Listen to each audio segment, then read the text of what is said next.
Olha só, a 9, que na verdade é a 10, né, a do êmbolo, no caso, o êmbolo de uma seringa tampada é deslocada para a esquerda, de modo que a distância H sofre uma redução de 30%. Com essa compressão, como essa compressão ocorre a temperatura constante, qual é o percentual da pressão do ar no interior da seringa? É mais ou menos isso aqui, ó. Vamos lá. Podia ter colocado a figura da seringa, né? Então tem aqui a seringa. Certo? Aí daí, aqui é o êmbolo, né? Aqui o que acontece? Aqui eu tenho uma altura H. Se eu alterar o êmbolo aqui, a altura, o espaçamento aqui, eu vou alterar o quê? O volume, né? O volume altera. Então, aqui eu tenho 100%, ou, melhor dizendo, eu tenho um volume inteiro, V. Se eu vim cá e trouxer esse êmbolo para cá, eu vou ter 70% de V, ou 0,7 V. Por quê? Porque eu movimentei ela 30%, não é isso? Eu reduzi 30% do volume. Ou seja, ele estava aqui o êmbolo, eu trouxe ele para cá, tá? Daí, essa variação aqui de volume ocorre a temperatura constante. Ok? Isso é importante para a gente. A quantidade de matéria é a mesma. Tá? Então, o que acontece? Acontece o seguinte, nós vamos usar a lei, eu vou usar uma equação geral, que é o Pivot-Poirot, né? Egoinha-Pocotó. P1, T1 sobre T1, V1, né? Ou melhor, P1 vezes V1 sobre T1 é igual a P2 sobre T2. T1 é igual a T2, porque falou que a temperatura é constante, então a temperatura é a mesma. Então, eu corto esses dois termos. Bom, o V1 é o próprio volume, e o V2 é 70% desse volume, tá? Ok? Ele fala a pressão interna lá, no exercício? Ah, não fala. Então, vou deixar em função de P. Então, vai ser o seguinte. P1 vezes V, que é o volume inicial, vai ser igual a P2 vezes 0,7 V. Certo? Ou seja, eu vou cortar V com V. Meu P2, ele é igual a P1 sobre 0,7. Tá? Essa aí já está a minha relação. 1 dividido por 0,7 vai dar 1,42. Ou seja, a minha pressão elevou. Então, basicamente é isso, tá? Foi a Júlia, né? Então, Júlia, a pressão final vai ser 1,42 da pressão inicial, tá? É um exercício literal, não trabalha com número. Tranquilo? Pessoal, o número 11, uma garrafa metálica aprisiona ar em uma temperatura 27 graus Celsius. Já vou antecipar aqui que T1 é igual a 27 graus Celsius, que é igual a 273 mais 27. Isso representa a temperatura em Kelvin, tá? Então, a temperatura em Kelvin é 273 mais 27. Ou seja, a temperatura em Kelvin é igual a 300 Kelvin. Tá? Então, essa garrafa tem essa temperatura. A pressão, ou seja, T1 é igual a 300 Kelvin. A pressão inicial dela é igual a 1,2 atm. Certo? E essa garrafa é colocada no interior de um forno e aquecida até que sua tampa seja ejetada. Tá? Até que sua tampa seja ejetada. Supondo que o ar se comporte como um gás perfeito, a dilatação da garrafa seja desprezível e a condição para a tampa ser ejetada é igual a 2, ou seja, uma pressão limite, o limite de pressão que ela aguenta, P2, ele é igual a 2,8 atm. Certo?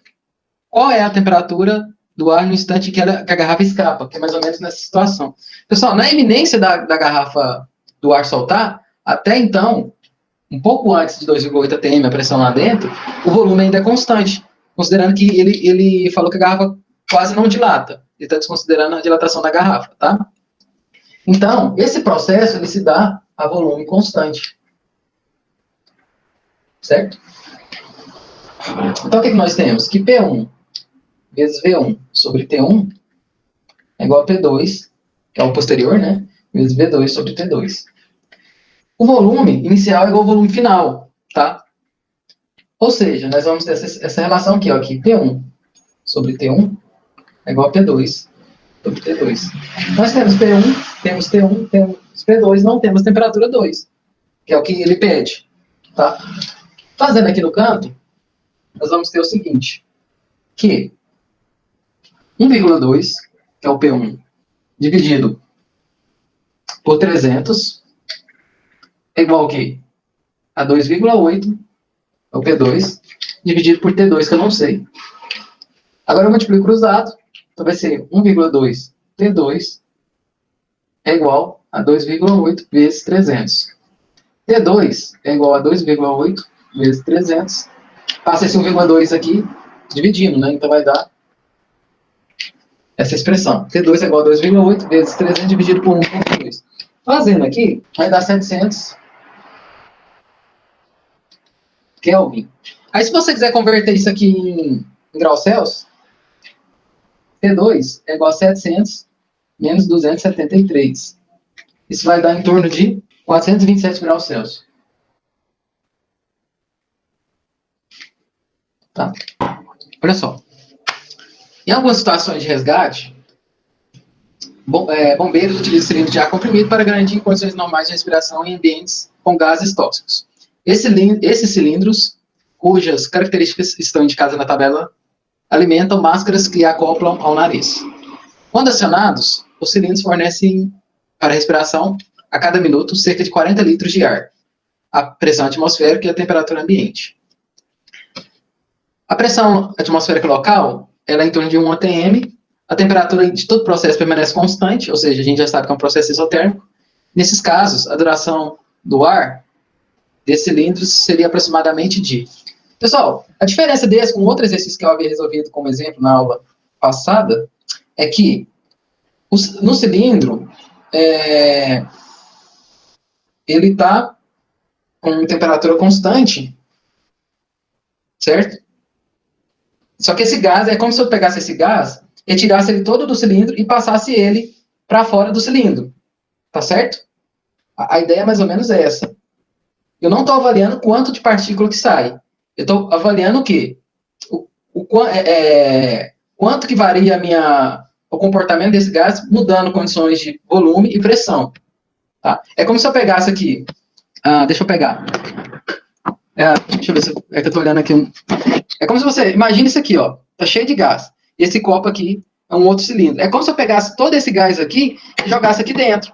Só que ele confinado aqui, eu tenho uma condição de pressão e de volume. Se eu pegar todo ele e jogar aqui dentro, ele vai ter outra condição de pressão e de volume, porque o volume aumentou, né? E a pressão... É como se eu pegasse e fizesse isso, tá? Tirasse ele de um lugar e colocasse nele no outro, tá certo? Tá certo? A Lorena perguntou aqui como o peso do ar é medido, dado por litros mesmo ou por gramas. Na verdade, não é peso, é volume, tá? A gente pode verificar a quantidade de matéria utilizando a massa, que não é peso, tá? É massa do ar. A gente pode olhar a massa do ar ou o volume do ar, tá? Como a gente está trabalhando em gases, né? Com gases, a gente geralmente trabalha com volume. Mas eu posso trabalhar com massa? Posso. Só que eu tenho que saber, se eu trabalhar com massa, eu tenho que converter essa massa em volume, tá certo? Para converter essa massa em volume, eu tenho que saber quantas matérias tem, ou seja, a quantidade de mol e a massa molar, tá? Tem exercício que vai correlacionar isso. Depois eu vou ver se eu acho exercício que a gente vai trabalhar essa questão de massa, volume, mol. Massa, volume e mol, o que é a quantidade de matéria, elas estão correlacionadas entre si, tá? Então, qual que é a diferença? O outro exercício que a gente tinha feito, a gente tinha verificado que eu tirei uma pouca quantidade de gás e passei para cá, certo? Só que ainda restou um pouco aqui. Nesse exercício, não. É como se eu tivesse pegado tudo disso aqui e jogado aqui dentro. Então, a quantidade de gás aqui dentro, para mim, não importa, tá certo? Eu não preciso trabalhar a quantidade. porque eu tirei tudo desse lugar e passei para cá. Então, quais são as variáveis que estão envolvidas? Volume e pressão, porque eu sei que aqui a temperatura é constante, tá? Então, vamos voltar aqui. Então, ele fala o seguinte, que dentro do cilindro de oxigênio, pressão uma garrafa de pinga, né? Eu tenho volume inicial de 9 litros e pressão de 200 atm, certo? Daí o que acontece? Esse gás vai ser utilizado em que condições? Em condições de pressão 2 igual a 1 atm, tá? Claro que tem a válvula, mas assim, a gente vai avaliar, é como se você pegasse esse gás e liberasse ele logo de uma vez, certo? No ambiente. Em que situação? A 1 atm. Em regime de quê? De temperatura constante. Então, a temperatura é constante. Então, a gente sabe que V1 sobre T1 é igual a P2 sobre T2. Só que temperatura é constante, então a T1 é igual a T2. Né? Então, a gente vai usar essa fórmula aqui, que P1, que é 200, vezes V1, que é 9, é igual a P2, que é 1 atm, vezes V2, que eu não sei. 9 vezes 200, V2 é igual a 1.800 litros. Ou seja, vamos supor que eu utilize todo esse gás, se eu solte ele tem autonomia de quê? De 1.200 litros. Tá? 1.800 litros, desculpa. Ou seja, que em 1 minuto, se eu utilizar esse gás com a válvula lá, né, em 1 minuto, eu tenho 40 litros utilizados. Eu quero saber X minutos se eu usar todo o gás. Corto litro com litro. Multiplico cruzado. Vai dar o quê? 1.800 é igual a 40x. X, que é o tempo que eu vou gastar, é 1.800 por 40. Corta aqui. Vai dar 5 minutos. Então vai dar o item. Aqui, como eu coloquei ele em ordem aleatória aqui, a resposta não está equivalente para todo mundo. Dá 45 minutos, tá?